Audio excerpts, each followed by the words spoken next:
Good afternoon, New York City, and thank you for joining us today on April 20th, 2022, where we are here to celebrate, commemorate, think strategically, think creatively, think as a community about what it means to live in an era of legalization when it comes to marijuana and cannabis, plant that is used as a healing modality and one that has, of course, been the source of much controversy. And I'm really grateful to have with me today Pilar de Jesus from Take Root Justice. Thank you, Pilar, for joining us today. And I want to introduce Pilar, who is a fierce fighter for the safe housing rights of low-income New Yorkers. Pilar was born and raised in El Barrio and is strongly committed to combating gentrification and displacement. Also known as La Problema, Pilar has become a leader in East Harlem, providing advice and support when slum landlords and predatory developers threaten to displace her community. Her Puerto Rican and Mexican heritage fuel her passion for making sure New York remains a safe haven for immigrants, workers, and those who have paved the way historically to shape the city. And above all, Pilar is a proud aunt working to build a better future for her nephews and niece. And thank you so much for joining us today. And we are excited to bring New York City an experience that is intergenerational and revolves around the idea of educating our community about marijuana, the benefits, the challenges, and all the different things that are related to it. And sometimes it's difficult for us to have this conversation, which is why we are welcoming the teaching tool from acclaimed author Ricardo Cortez, author of a book you may know, Go the F to Sleep, which really helps to make real and human the challenges of parenting. And in the same way, Ricardo has made a series of different books based on plants, starting with this one. And It's Just a Plant is an illustrated children's book about marijuana, and it follows the journey of a young girl who learns about the plant from a cast of people, including her parents, a farmer, a doctor, and a police officer. Now, we know marijuana can be hard to talk about. Many parents have tried it, millions still use it, and some feel awkward about disclosing their history, as many duck the question, for fear that it might encourage kids to experiment too. Meanwhile, the quote unquote drug facts children learn in school can be more frightening than educational, blaming pot for everything from teenage pregnancy to terrorism. A child's first awareness of drugs should come from a better source, and It's Just a Plant is for parents who want to discuss the complexities of pot in a thoughtful and factual manner. And we're bringing you today this brief presentation from the author's website, and you can check this out for yourself at justaplant.com. And we will begin by sharing some of this story with you. Well, thank you, Solomon, and thank you all, and happy 420. And I got to update that bio because I'm like a connoisseur. I love the plant. The plant brings a lot of healing. We'll talk about that. But let's get started. Again, thank you again. This is one of my favorite books, guys. So here we go. Jackie loved to go to sleep at night. Before she was tucked in, her mom would help her walk on her hands all the way to bed. One night, Jackie woke up past her bedtime. She smelled something funny in the air and tiptoed to her parents' room. "What's that, Mommy?" asked Jackie. "Are you and Daddy smoking a cigarette?" "No, baby," said her mother. "This is a joint. It's made of marijuana." "Marijuana?" Jackie asked sleepily.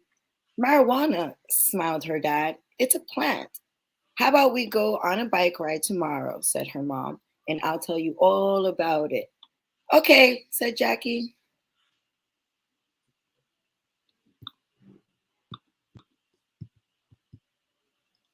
The next day, Jackie woke up and remembered. It was Halloween. After breakfast, Jackie and her mom put on costumes and began their trip. The first stop was a farm where Jackie's mom called out, "Farmer Bob!"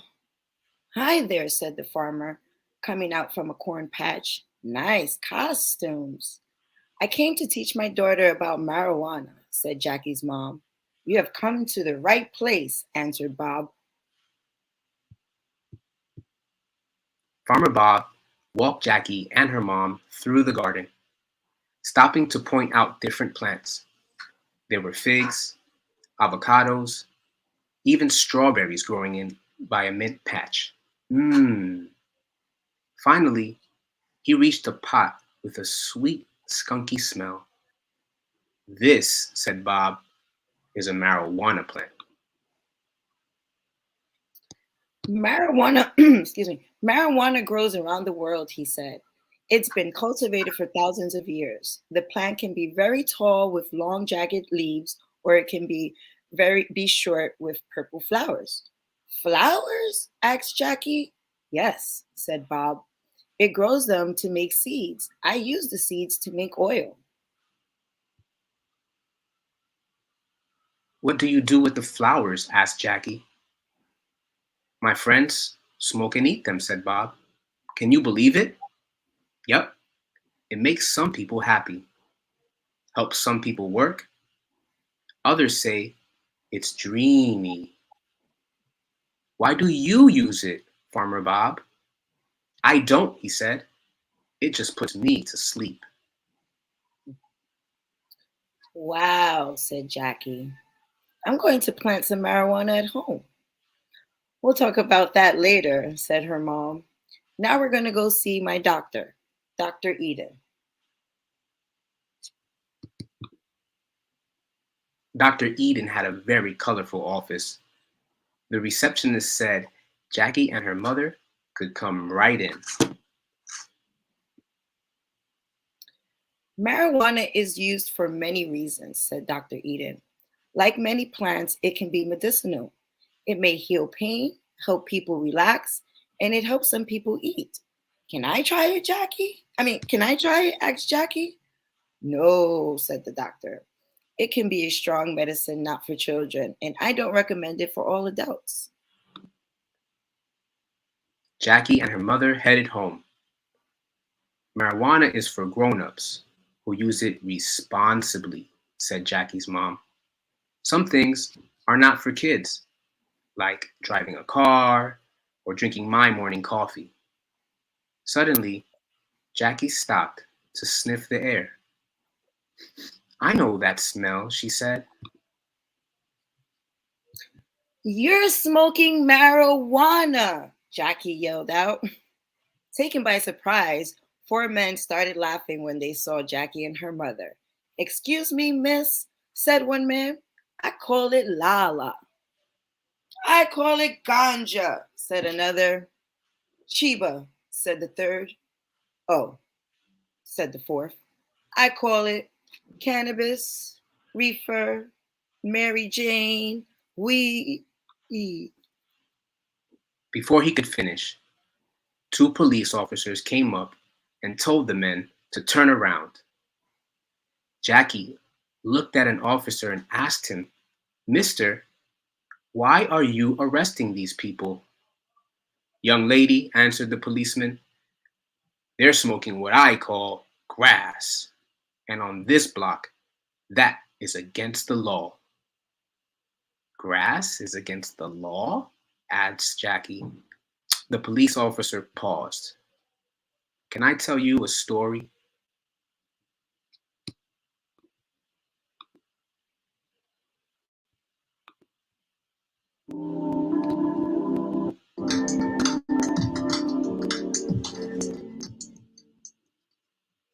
But they made it believe it really wasn't.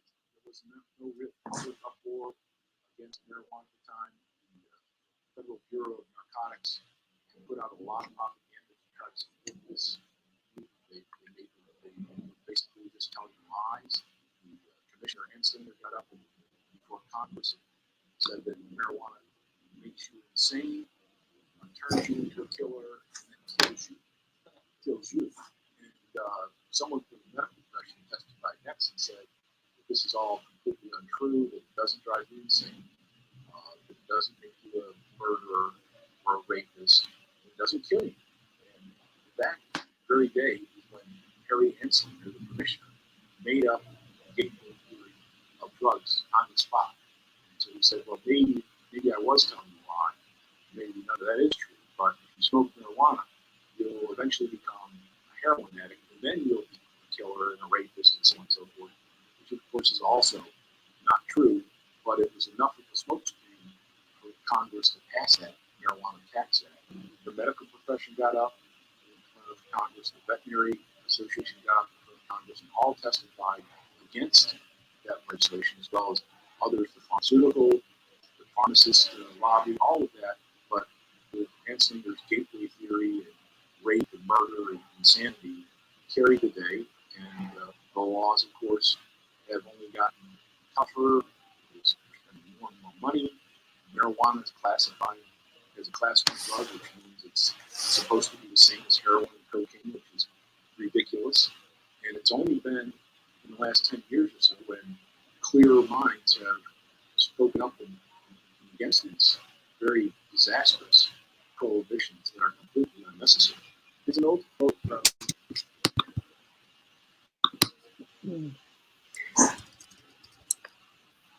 So, New York City, thank you for checking out a little bit of our story time and having an introduction again to the book, It's Just a Plant.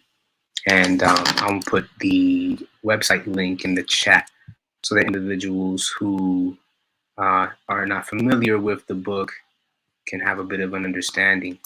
And the book brings up several different points, even around the usage of the word marijuana, where some individuals feel like the word cannabis should be used instead. We're not really going to get into that at this exact moment, but the author does on their website create a bit of an opportunity to learn more about that with an article that they share on Medium.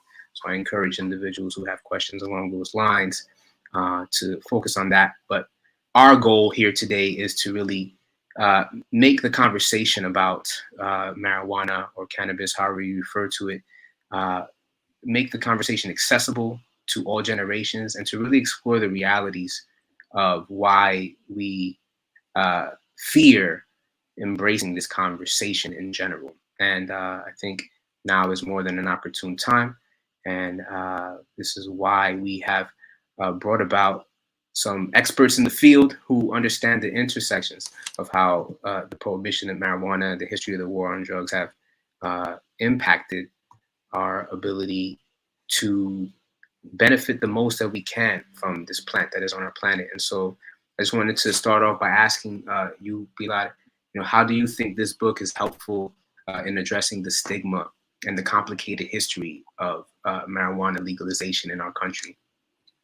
Again, thank you again for having this, and again, shout out to Ricardo and his amazing book. Again, marijuana, as we all know, has had a bad rap. It's got a bad name. We've had a lot of misunderstanding, and this book, especially for someone like me who has had learning disabilities growing up and still, have them, still deal with them here and there, it's very easy to understand again about the plant, because again, we have this idea that you heard from the clip that this plant is bad. It's going to make people hot killers, rapers, all the bad things, reefer madness. And this book not only helps children, help parents have that conversation with their child or family members. I believe it's a book for everyone, even though, it's a children's book, and it's, again, created so that it's easy for parents to have that discussion with kids. It's, to me, almost like having the sex talk, that you're supposed to have with your children, about condoms, all those things. It's not a very comfortable conversation, the sex talk, because, obviously, for whatever, a lot of reasons parents have. But again, the reality is, right, marijuana is just a plant. And we have to stop demonizing it as if it's this harmful thing, and really get to the root, no point intended, the root of why this mindset exists is because of people like Harry Anslinger. And we, as you can see, there's just lots and lots of evidence that marijuana has not harmed anyone.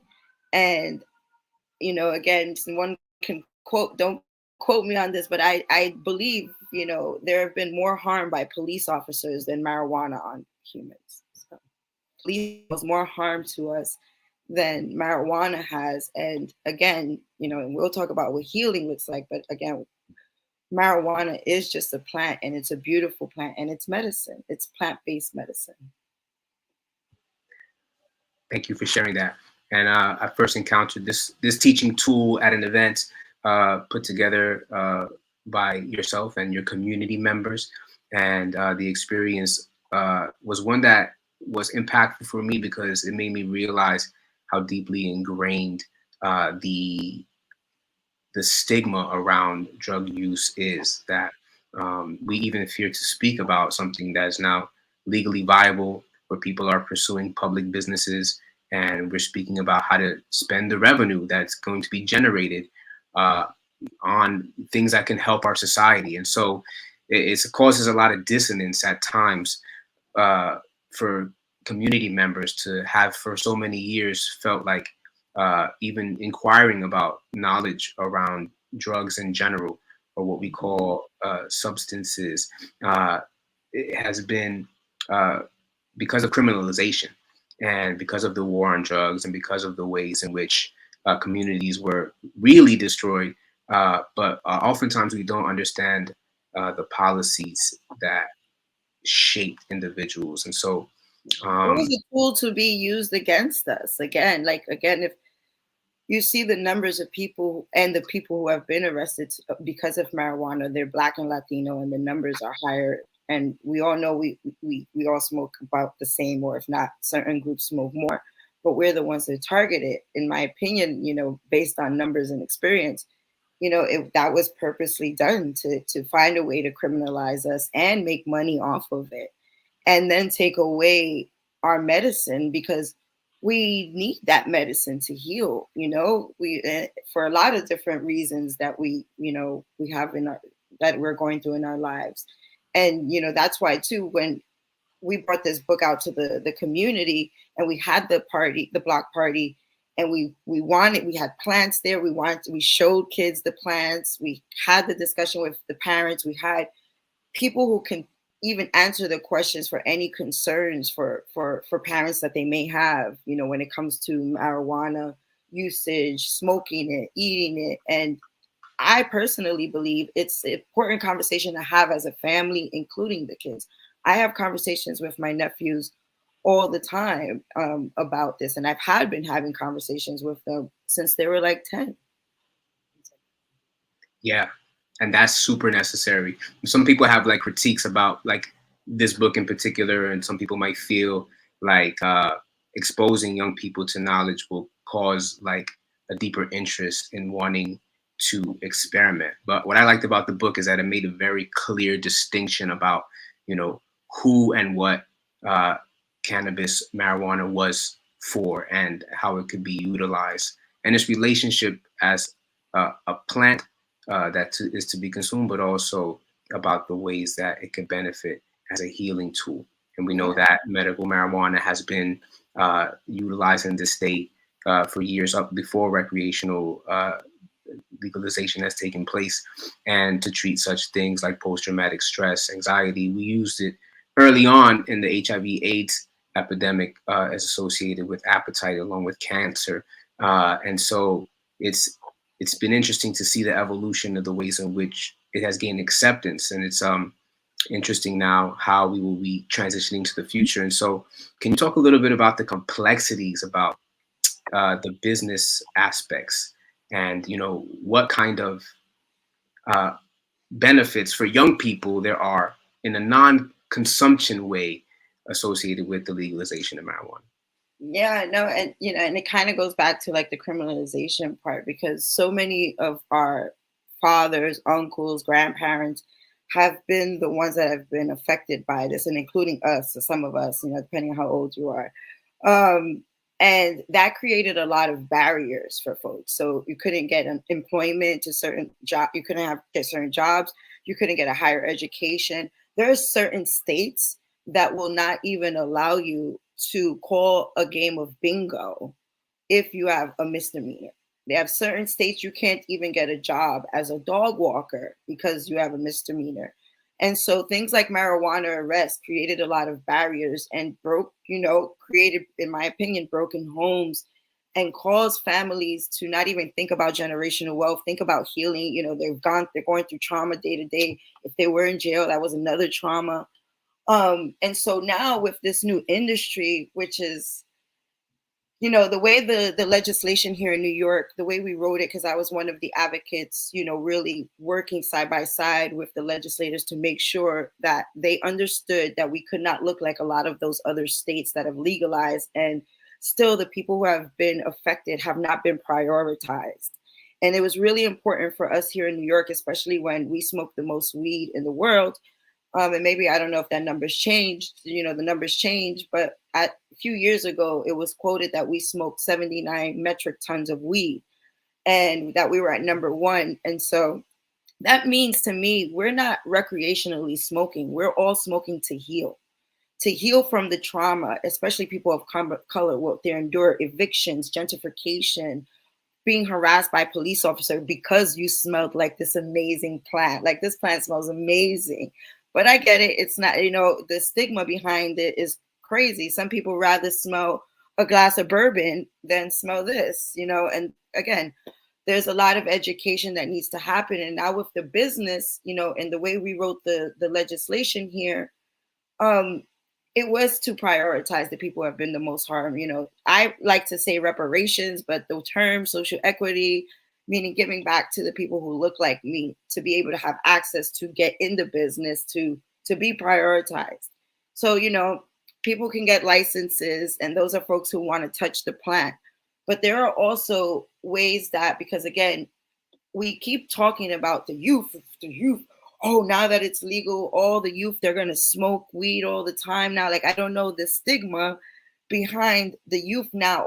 There's going to be this increase of youth usage when we know that there are youth using it now. And what's happening is they've been smoking bad weed, right? We don't know what they're smoking, K2. Now with legalization and education, because this bill also allotted money, the revenue that's generated from the cannabis, there is percentage to go towards education, community reinvestment, and drug safety treatment programs.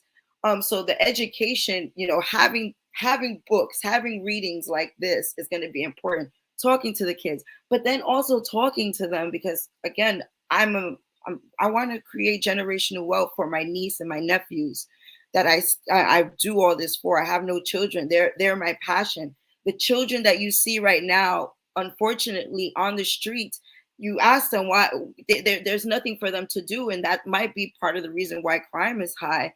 We could be talking to them about opening businesses, even in cannabis, without even touching the plant.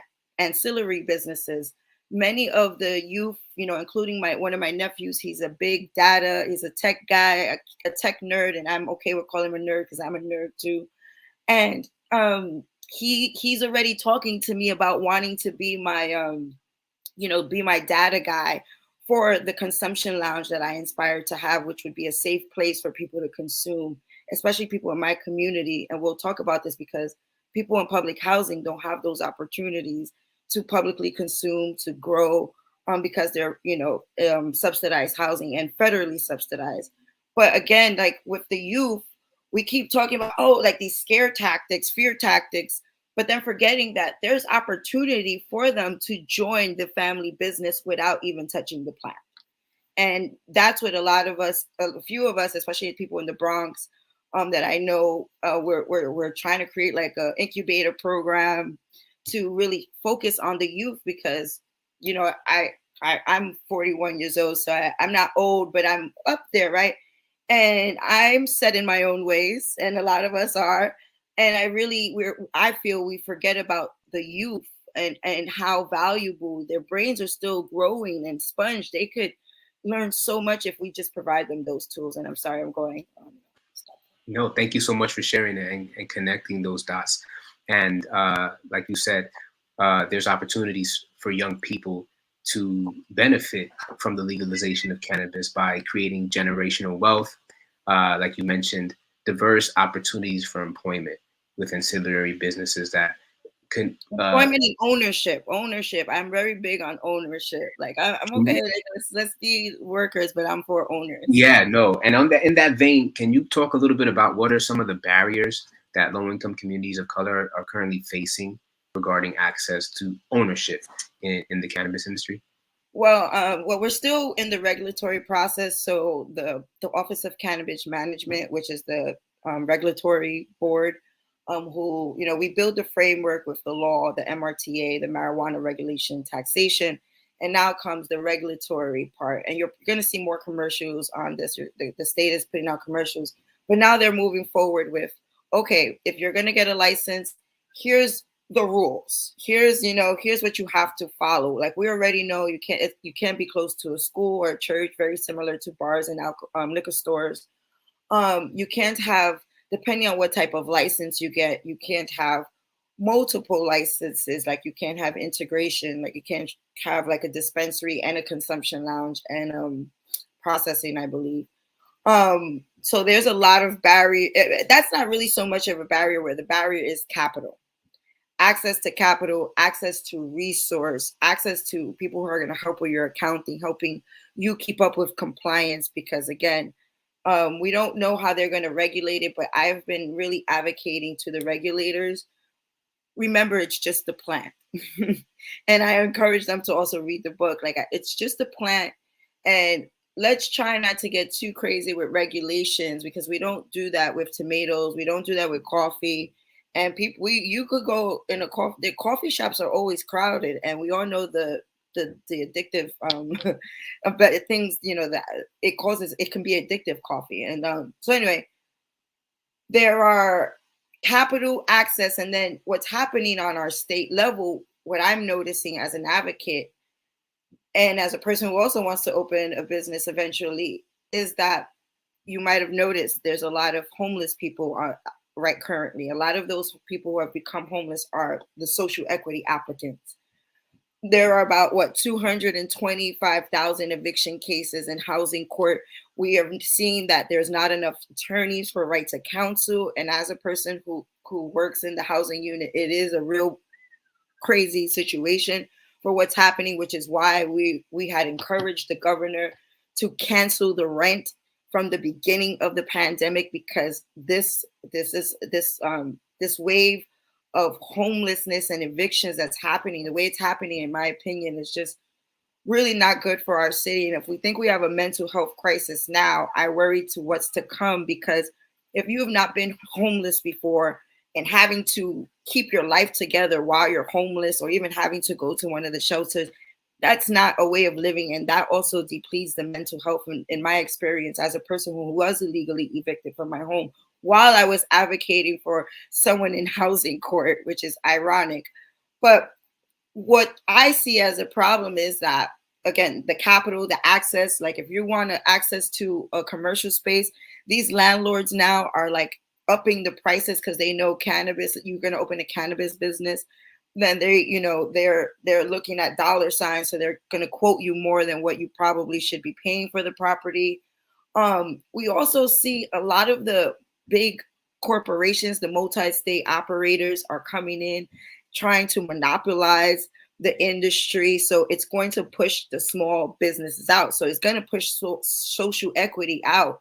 They're already trying to buy farmers out. You can see what's happening in Chicago. A lawsuit was filed against a couple of the operators. Again, like from what I understand, like there's one operator that's looking to merge Cresco and Columbia Care. And if that merge happens, from what I understand it, that could be like 70% of monopolization of the cannabis business, which is bad for us who want to create generational wealth and get in the market. And also, not a lot of people like the weed. It's like having McDonald's weed. A lot of us look at those dispensaries as McDonald's weeds. And again, it takes away from the craft growers, the small growers. So there's a lot that is happening. And then again, resources, actual real resources, access to real funding, access to investors who are not going to want to invest in you, but then take your idea or have a percentage in your business. Having access to free lawyers or lawyers that you can trust, because there's a lot of vultures out here too, we've been seeing, that are telling people, I could help you with your cannabis license, and or told them that they can get them a license now when that's not true. Well, a few months ago when that wasn't true.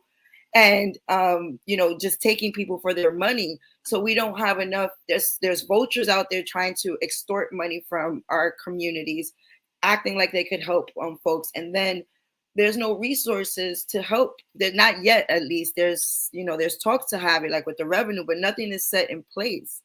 And like I mentioned, you have, you know, we don't know what the license cost is, but like if you want to open a consumption lounge, the HVAC system alone, from what I'm told, is like $500,000. And so, like, again, access to capital, access to real lawyers, free lawyers, resources, team building, elite team building.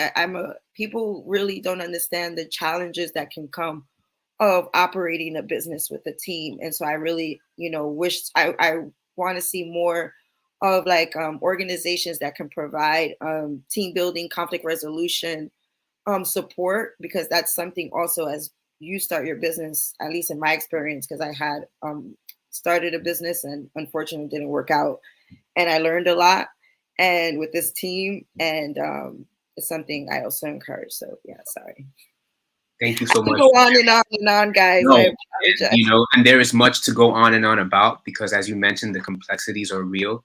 You're talking about tactics and strategies that are being used by these multi-state operators, which, you know, when the MRTA was designed, it was designed to prohibit vertical integration. And like you mentioned, there are backdoor tactics being used with entities reaching out to individuals who are formerly incarcerated. There's a certain amount of individuals licenses that are allotted to people who are formerly incarcerated, and you know, there are people who are aiming to try to partner with those people in order to be their supplier, but like you mentioned, in order to get a percentage of the business, and a percentage that may be of ownership stature. And so there are a lot of tactics that major corporations can use to subvert the legal process that was created to provide equity. So I think it's safe to say that even though the law is passed, as advocates, as people, the work is not done. And oftentimes we want to celebrate the victory at the signing of a bill, but really the victories come in the implementation and the proper organization of the work of the law to be structurally equitable. And those structures are still being formed, is what you're saying, Pilar, and that we need to be more involved in those conversations. And that there's huge. We're in the commentary period right now for they've released, to get a head start in the state. They released 2 conditional licenses, and they're calling like the seed initiative. So they issued conditional licenses for cultivators who were already growing hemp in the last 2 or 4 years. And so you could apply. Many applied, and I think you have until June to apply, but they've already just recently announced who are those 53 farms that are going to begin growing THC, because that's another thing. We have to have weed in New York to sell. Like, we're not allowed to purchase our weed from Cali, even though a lot of folks think that. We have to have weed purchased. It has to be New York weed. So get ready. We're going to see what these growers are about. But anyway, and so they issued that, and they've issued 53 licenses out. And then they've now opened the commentary period for conditional license for adult use dispensaries. If you have been justice affected is convicted of a marijuana offense. And so it's a 35-page regulation, and everyone should go on to cannabis.ny.gov and read it and make your comments, or connect with organizations or the public advocates and submit comments, because this is the time that you have to make comments from now until May 29th, so that they know what they should change in the regulation for these special conditional licenses. Other licenses, regular licenses, we're still waiting. Just want to make sure I get that out there.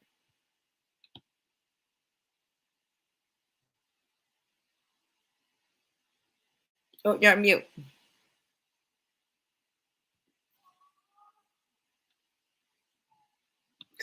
I lost my window for a second. No, thank you for clarifying that. And yeah, it's still a process that is in place. I was attempting to if you can put that link into the chat for the cannabis commenting period. Now is the time, and we're also like, you know, seeing a lot of feedback from individuals who are afraid of, you know, people in the streets, you know, smoking weed, they say, you know, consuming cannabis, and are wondering like, how are we working to provide opportunities to re-understand what this plant can do. And some people consider marijuana use as a gateway drug. And like was mentioned in the earlier clip, the ways in which it's associated with heroin and other drugs that have been historically more destructive on the body. And so can you speak a little bit about what the benefits of hemp and the ways in which other parts of the plant have been utilized to bring positivity, and talk about the ways in which the reason why that was the reason why people didn't want to popularize this knowledge? Yeah, I mean, you know, again, it's just a plant, and it's medicine, and as the book said, it's a plant that's used for medicine. And again, a lot of us, and I don't know where the recreational part came in. I think a lot of the corporate, you know, the commercialization of cannabis started really like talking about it as recreational, as a separate thing. But I truly believe we are all medicating when we're just smoking weed or eating it or taking oils, whether it's THC or CBD. So like hemp, you know, you are taking it, at least I know for me, we're taking it because we're dealing with certain traumas. And sometimes we don't even realize an experience that's happening in the moment, how traumatic that can be and how exhausting that can be to your mental health. And again, speaking from experience, I spent time in Rikers Island, unfortunately. And, you know, that was an experience where I came out thinking I was okay. You know, I'm a strong woman. I fight against the system all the time. I'm strong, I'm strong, I'm strong. And then I didn't realize and then the work that I'm doing, you know, I'm fighting all the time on that level, and I'm fighting just to not be, you know, molested by the racial policies that exist in this country.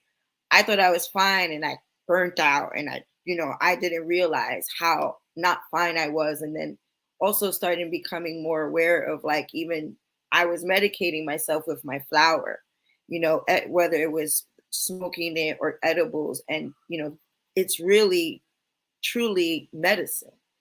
And if we could really just think of it like that, it would be, you know, so much. That's part of changing the stigma. And I now lost my train of thought of where I was going. But what was your question?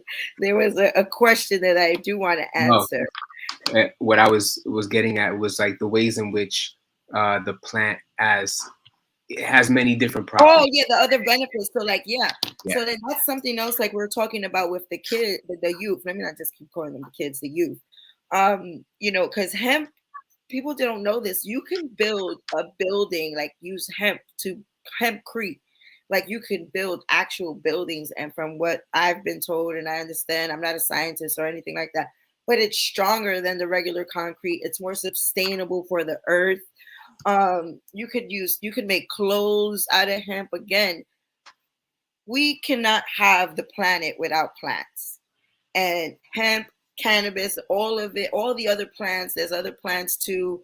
If we start really talking about all the quote unquote drugs, like the coca plant, what benefits that brings, and that's a whole different other story. But again, at the end of the day, this plant provides so much outside of just smoking it and what people think, I just want to get high. That's not that's another stigma I want us to like get away with. Like, you smoke, you're a stoner, because that's another thing that was a stigma prior to now, but still in our communities, like in the Latino community. A lot of families would rather you drink alcohol than smoke weed because they look at it as, you're a stoner, you're lazy, and like that's like really, really fake. I guess I shouldn't use that term. That's really a myth. Like that's not real news. And so cannabis and hemp can be used, you could use it for, you could have the hemp parts of CBD without having the psychoeffective effects of what THC does, and use it for your joints, I have ointment that sometimes I have to use for my elbows or my knees on certain days because of the weather, and it's so much benefits to it, and it's natural. I'm a big advocate for holistic and natural remedies. Unfortunately, in my opinion, pharmaceutical companies are not in the business of actually providing healing to us, because then they would be out of business. And it's part of my belief that that's part of the reason why so many of our plant-based medicines are like scheduled 1 or scheduled 2 or bad, because they know that our cultures use plant-based medicines to do our healing, to do our traditions, to keep our whatever our culture used plant-based medicine for. They knew this was good medicine, and they took it away from us, in my opinion, and just then used it to criminalize us, and then really deplete more of our mental health. And then because we don't have access to our healing, our real medicine that we need, because I don't know what some of these pharmaceutical companies put in their medicines, but it's synthetic, right? I don't see it being natural. Like, you grow weed, it's like, it's not that a lot. And people are like, oh, but the safety. I think, we all want safe everything. Want safe weed, I want safe food, but we know that we are genetically modifying foods. We know, a lot of us know that, again, in our opinions, I say this a lot because I don't want no one coming after me, but in my opinion, McDonald's, is that really food? I don't know. Why are seeds being taken away from us, from our fruits and vegetables? What's happening? Yeah. Anyways, so you could do a lot with marijuana. It's not just smoking. It's not just eating. Can build. We can have clothing, sustainable clothing, gas. Don't let us get started about how we can use this for gas, and you've seen the gas prices. Thank you. Thank you so much for sharing about the different aspects of hemp as a plant. The Hempcrete link was put into the chat for individuals to explore the ways in which this plant can also be used to build homes. And as Pilar mentioned, fabric for clothing, which historically, comparatively to cotton, hemp was a more sustainable, durable fabric, and one of the key reasons why it was made illegal during the Prohibition era. And so now that we have those things, liberated, we have opportunities to think innovatively about how to utilize this plant from creation to help address some of the real issues in our community that are created by unsustainable poverty. And just on that vibe, I know that you are, a housing hero expert in really advocating. And this morning, the Office of the Public Advocate released a statement reiterating a resolution that we passed a few years ago around taking the smoking of marijuana off the offenses on NYCHA that would allow individuals to be evicted. And I just wanted to hear your thoughts about individuals in that situation and some innovative strategies for how people in NYCHA can utilize advocacy from cannabis to transform what NYCHA looks like today. Yeah, that's why when we said earlier, it's not over. A lot of people are out here celebrating, including they're celebrating tonight. And I'm over here on the back end like, oh my God, is this merger going to go through?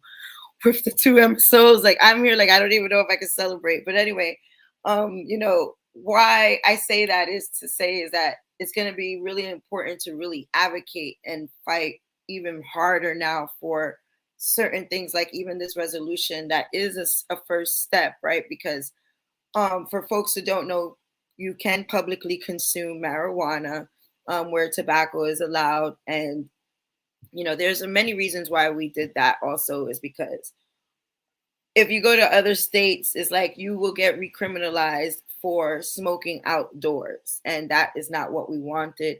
Also, it is a plant and it is medicine. And so it should be free and liberated to smoke our plant, free and liberated, where we feel free to. But again, that's why it gives certain boundaries. And when it comes to NYCHA, because NYCHA is federally subsidized by the federal government, and being that marijuana is still a Scheduled 1 regulated drug, on a federal level, the federal government still looks at marijuana as illegal, which is part of the reason why we can only grow our weed in New York and we can't transport it because that's crossing state lines. And so that becomes a federal issue. And I personally believe that people in NYCHA, if we really organize, and also I recognize that in order to organize something that I'm about to say, we need a lot of healing too, right? And we have a lot to really recover from as people who have been really violently abused from all time. Like I like to give people this visual.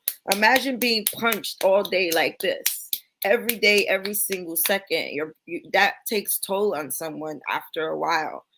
And so I personally would love that, excuse me, but don't excuse me, but I'm not a fan of NYCHA. They're one of the worst landlords in the world, especially here in New York State. For me, like the conditions that tenants live in, they violate all the laws, in my opinion. Again, like we know that you're supposed to have tenants in habitable conditions, and there's always this excuse about not having money for NYCHA, not having money for the repairs, not having money, but then we have $7.1 billion to go into the military complex, which represents like 10.5% of the US budget, but that's a whole different other story. So for me, I would love to see the people like bring in the spirits of the young lords, bring in the Black Panther, come a little bit more radical, take over the land and tell NYCHA, you haven't done your job.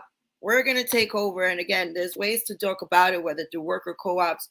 Grow your own weed, grow your own food, be allowed. And again, I know this could be a discussion with the city, but I think it's time to really tell the federal government, who has been leaving NYCHA in a really, bad situation, to just stay out of it when it comes to people who want to heal. Because if there was so concerned about the public health and the public safety of the residents of NYCHA, we wouldn't have what we have now. We wouldn't have to, quote unquote, give developers the land in order for the basic necessities for those human beings that are being, in my opinion, tortured. They shouldn't have to. It shouldn't be like that. I especially when we seem to find a lot of money for guns and weapons, and then come back and tell us we got to get the guns off the street, and you want to do these ridiculous things by doing the ridiculous things that we won't go on here. But then we're not making the guns in Harlem. We're not making them in Brooklyn. You keep spending trillions of dollars on guns and criminalizing in the prison industrial complex, and you're and then saying no, we can't grow our medicine here because it's federally illegal. But don't mind us, we leave you with no heat, we tax, we'll give you asthma, all the conditions. Like, not how long it takes to even have a case against too. Like, it's just not right. And I wish the tenants will take over the land and own it and make it your own community land trust with NYCHA, but owned and operated by the people.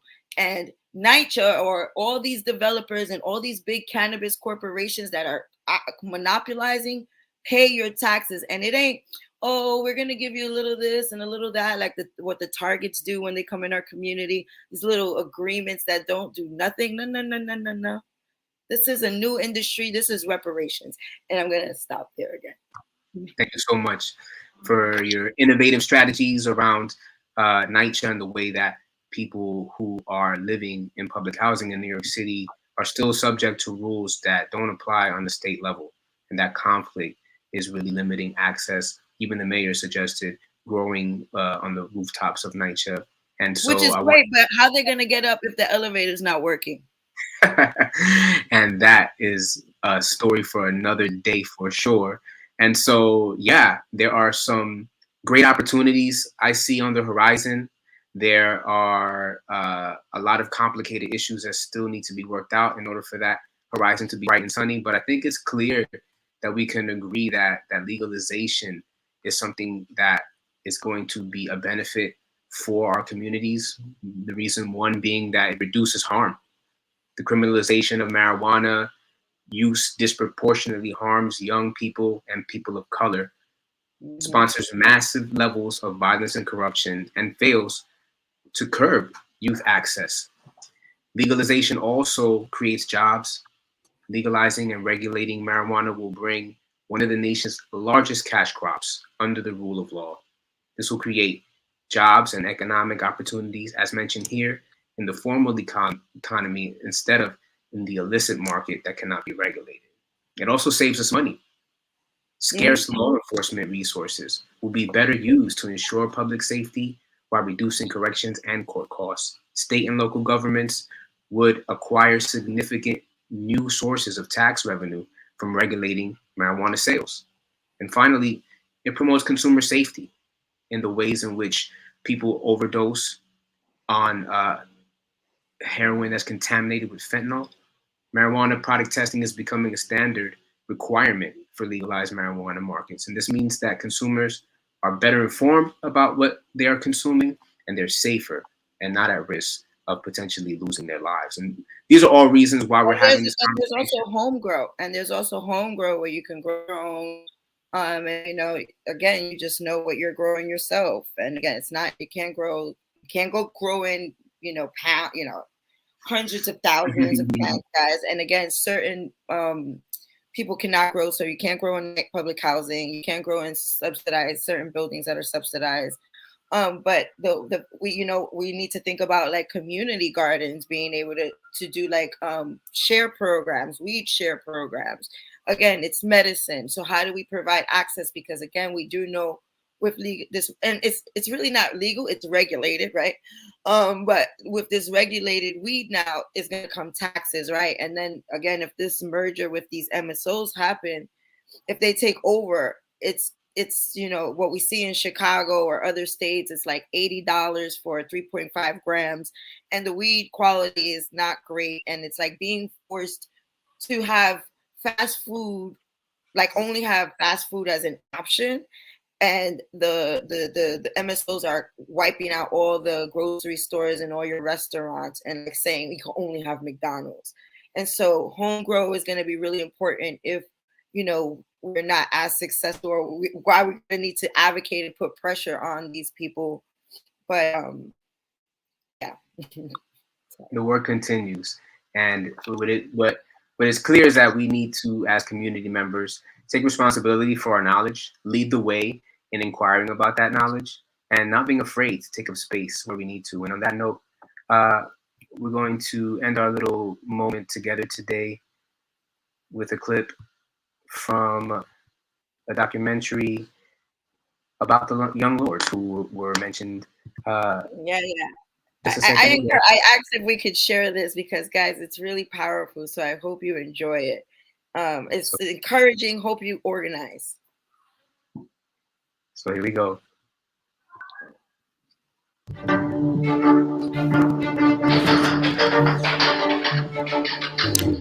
Within 10 minutes, we barricade ourselves inside of the hospital.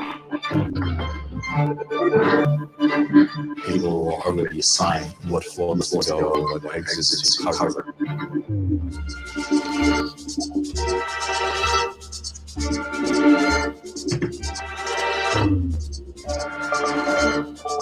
not here to hurt you, so don't resist. You know, that's the only way that you're not going to get hurt. If you resist, you make it hurt.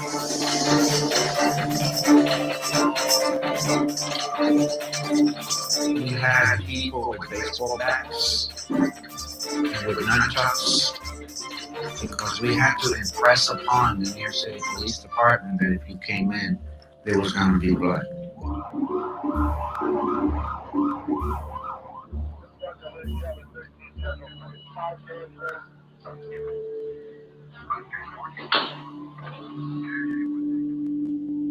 I was a third-year resident at Lincoln in July of 1970.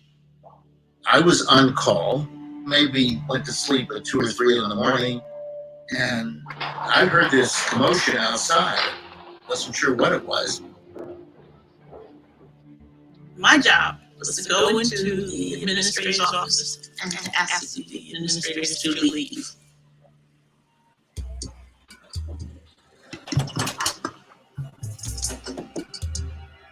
We've been asking for these changes to take place here in South Bronx at Lincoln Hospital for over a year, and you've paid no attention to us and called the cops on us. So now we're putting you out.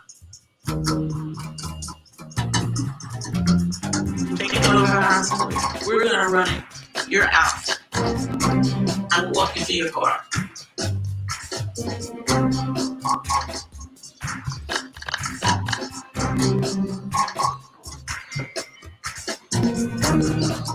We made it clear that there was a new administration.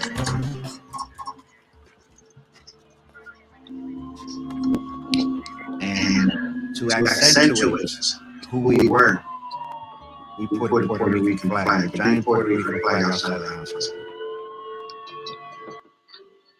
A sign that said, My favorite part. Like, I mean, the whole documentary is great. I encourage everybody to check it out. Window and looked outside. It's about when the Young Lords took over Lincoln Hospital, because if you don't know what was happening in the 70s at Lincoln Hospital or back then, it was pretty